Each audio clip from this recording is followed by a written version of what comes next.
En una entrevista anterior, a propósito de Amo Amazonía, la antropóloga Luisa Elvira Belaunde dijo aquí en este mismo programa que desde el punto de vista de las huanganas, ellas son las graciosas, ellas son las divertidas, y desde el punto de vista de los leopardos, consideran que nosotros, los humanos, somos simples depredadores.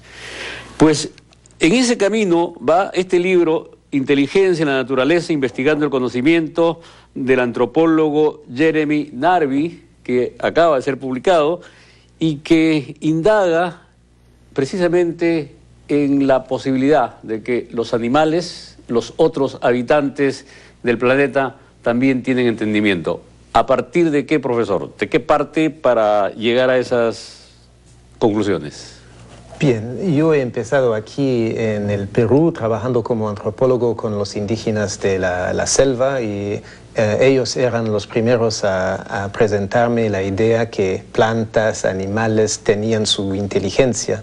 Y he necesitado años para tomar eso realmente en serio, pero poco a poco he empezado a hablar con científicos en Europa, en Japón, en Norteamérica, para ver que la ciencia estaba cambiando y ya no tiene el punto de vista que el resto de la naturaleza es solamente un conjunto de objetos o de mecanismos, pero más bien que cada ser que vive es un ser sensible, capaz de percibir, de integrar información, de tomar decisiones y de actuar.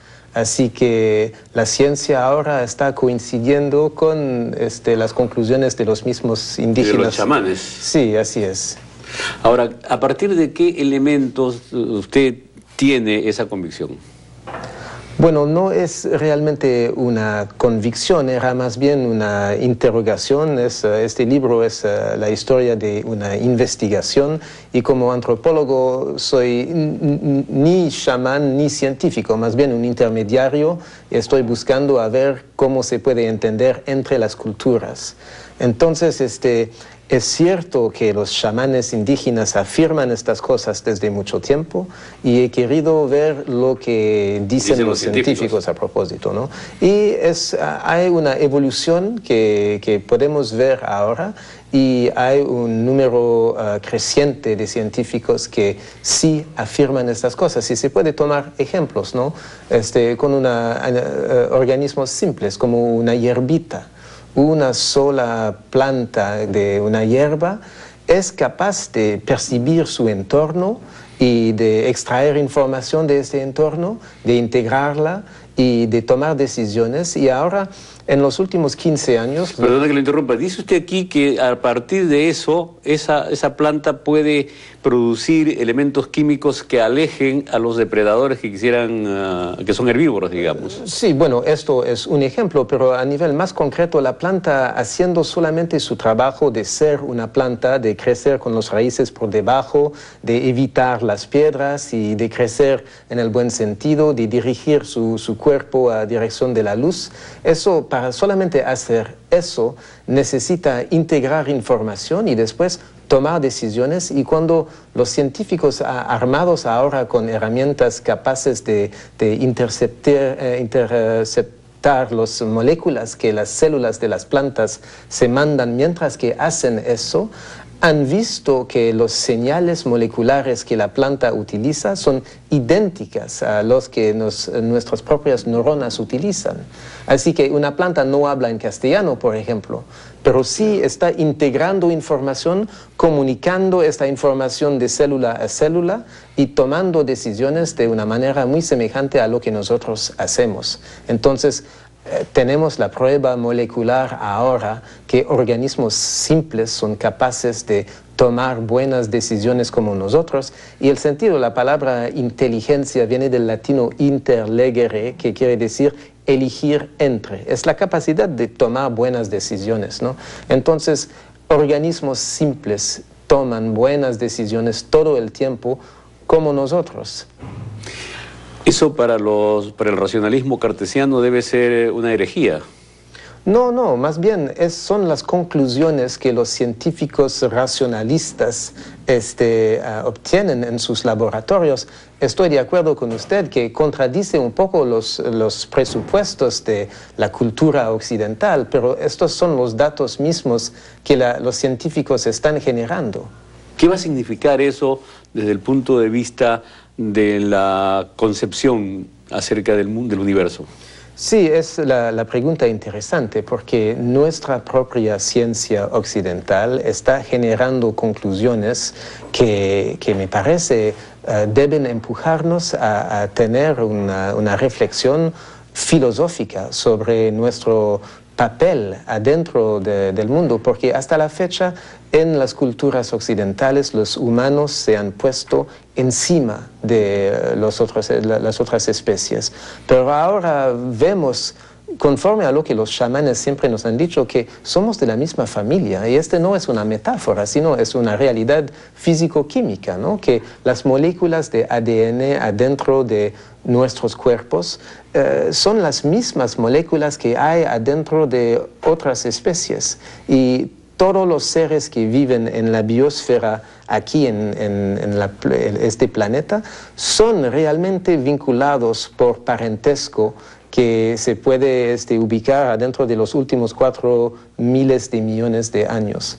Esto ahora es una certeza científica, pero las implicaciones de esta certeza todavía no han sido ni siquiera realmente debatidos o integrados en nuestras culturas. Y debe tener también implicaciones filosóficas, ¿no?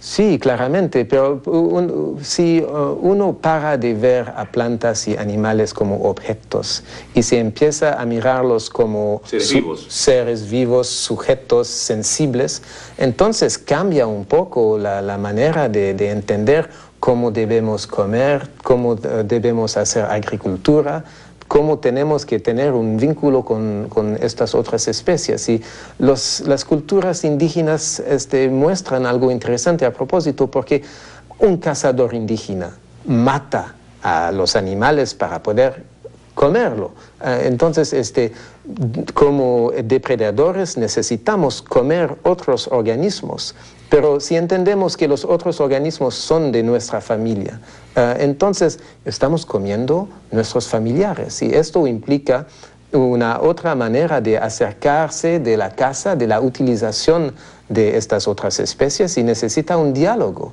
Y el chamanismo tradicionalmente es precisamente eso, el chamán se encarga del diálogo entre la comunidad y los demás especies para poder pedir permiso y tratar estos familiares como sujetos y pidiendo permiso para su utilización.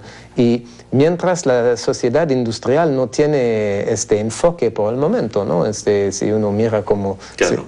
Entonces, todo esto, los datos mismos que la ciencia está generando, va a exigir un cambio a nivel de cómo nos acercamos de las otras especies. Finalmente nosotros somos una especie de depredadores más, igual, y es una cadena la que hay que seguir.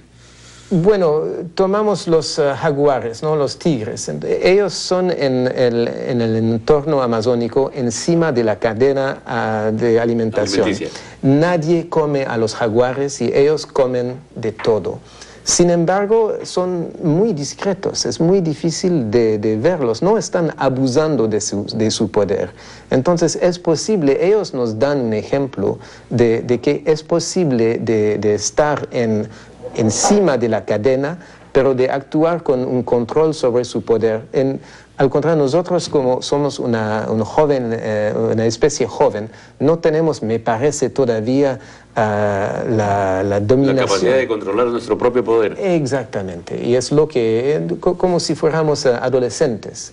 Entonces, lo importante es teniendo más entendimiento de nuestro papel, de madurar un poco y de lograr un control de nuestro poder de depredación. Inteligencia en la naturaleza, el profesor Jeremy Narby, otro chamán, que está contribuyendo al acercamiento de los humanos con las otras especies que también son humanas. Muy amable, gracias. Muchísimas gracias. Vamos a una pausa y regresamos con una nueva secuencia de programa. Muchísimas gracias, profesor. A usted.